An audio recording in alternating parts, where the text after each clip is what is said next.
السلام عليكم ورحمة الله وبركاته. ازيكم عاملين ايه؟ يا رب تكونوا بخير. النهارده نعمل فيديو جديد، والنهارده وصفة النهارده جميلة جدا.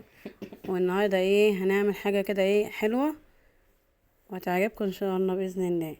قبل ما نبدأ دوسوا لايك وتعملوا اشتراك لو انتوا على اليوتيوب طبخة في مطبخ ام كريم، لو انتوا على الفيس طبخة سهلة مع شيماء اعملوا متابعة.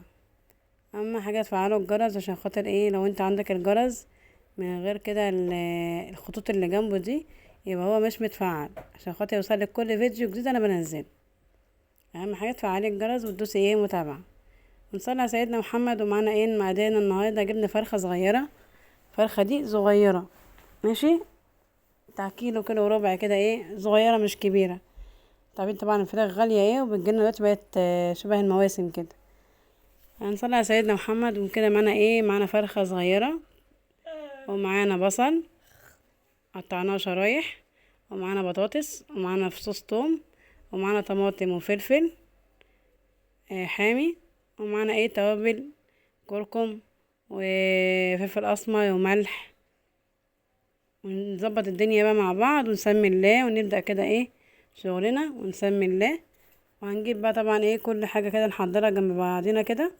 معانا التوابل ملح وفلفل اسمر وكركم، ومعانا قرفة. هنمسك البصل اللي قطعناه شرايح ده هنتبله كله. هنمسك البصل هنتبله كله الاول. هنعمل النهارده؟ هنعمل صينيه فراخ بالبطاطس. صينيه فراخ بالبطاطس سهله وجميله جدا وطعمها جميل، والبصل الكتير ده بيخلي طعم الاكل جميل جدا. وجربيها وتعجبك، مش هتبطلي تعمليها. حتى لو عندك وراك، عندك صدور بانيه هتحطيها برضك فيها في التتبيله دي جميله جدا برضه.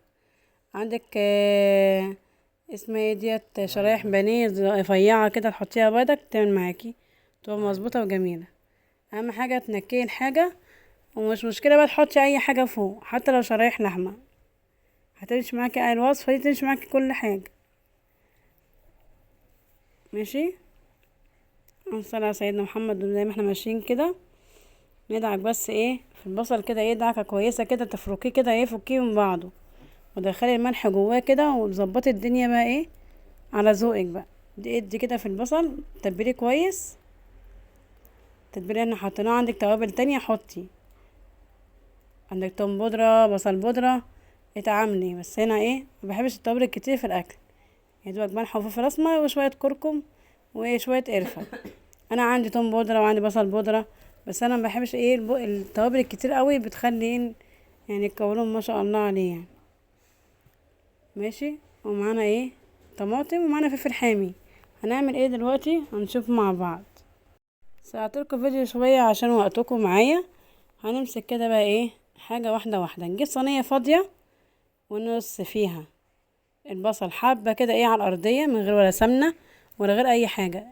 الوصفة دي ما فيهاش أي دهون نهائي. هنعتمد على الدهون اللي هتنزل من الفراخ.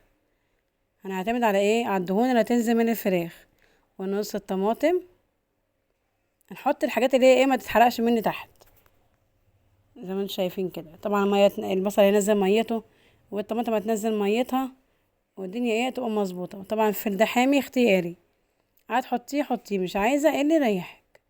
مش هحط البطاطس الارضيه عشان البطاطس فيها نشا بتلزق. هحطها نص البطاطس كده واحده واحده. طبعا انا مبهرين البصل بس، ما تنسيش تتبيله الخضار ده كله عايز تتبل.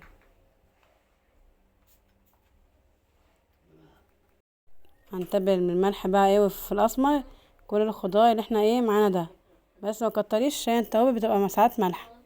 هنمسك فيها فص التوم كده، هنقطعها حتت صغيره. التوم ده جميل جدا، وطعمه لما بيدوب انسي طعمه خالص ان هو يبقى حامي، ولا يعمل حموضه، ولا يعمل الكلام ده خالص، انسي. هيدوب كده، وهيدوب مع البطاطس كده، يبقى زي الكريمه كده. معانا ورق لورا. هنجيب بس كده الفراخ.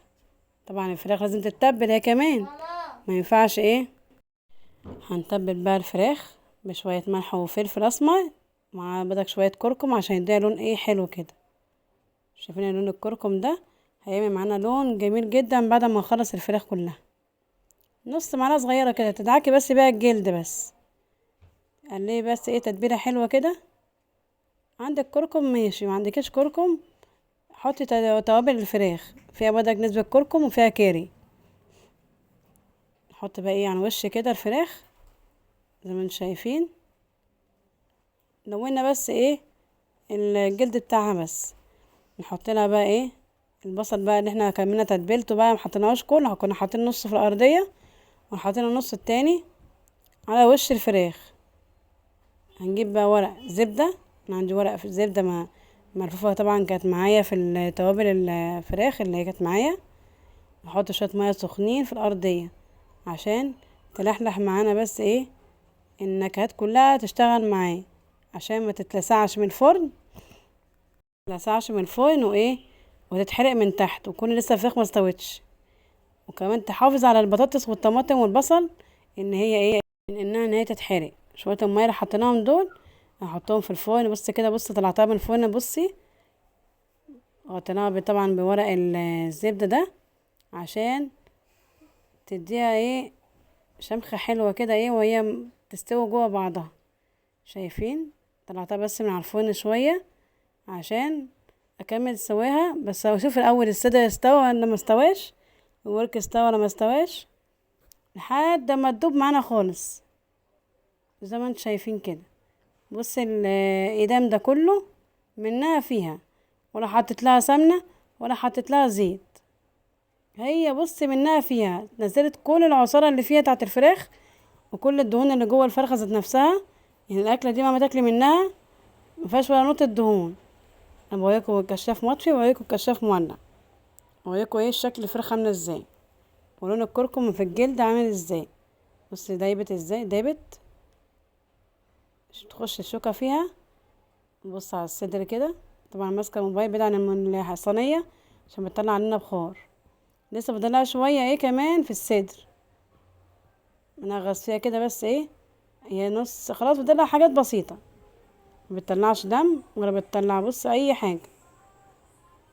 استوت، هي اصلا صغيره مش كبيره، هي فرخه صغيره مش كبيره.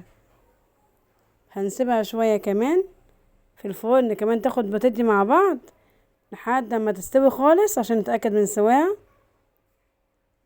ماشي، وهنغطيها تاني وهنحطها ايه في الفرن تاني.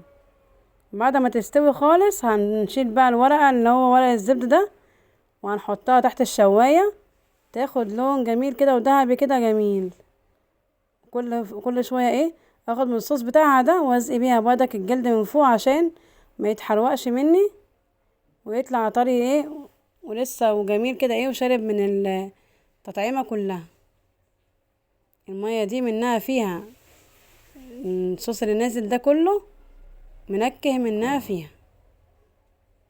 صوص الطماطم نازل وصوص البصل والبطاطس. وانا حبة المية الصغيرين حطيتهم دول ايه عشان بس ايه ما تتحرقش مني في الارضية تحت. ماشي، وانا اول ما حطيتها في الفرن وهي نية حطيتها على على البوتاجاز من الارضية من تحت، مش على الشماعة اسمها ايه اللي هي الشبكة.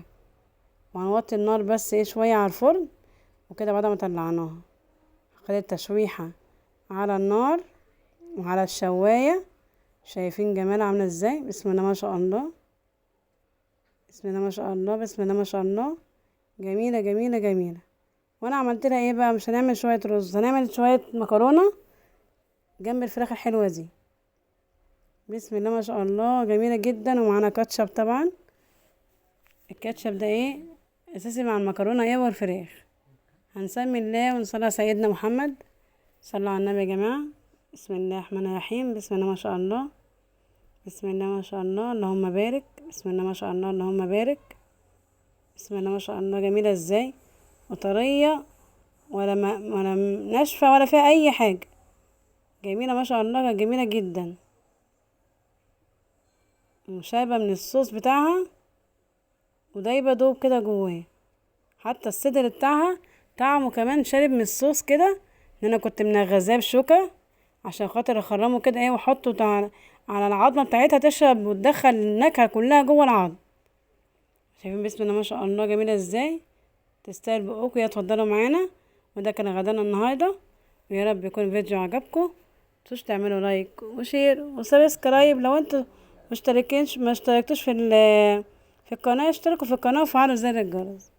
لو انتوا على اليوتيوب شفتونا على اليوتيوب اعملوا اشتراك، لو انتوا على الفيس اعملوا متابعه.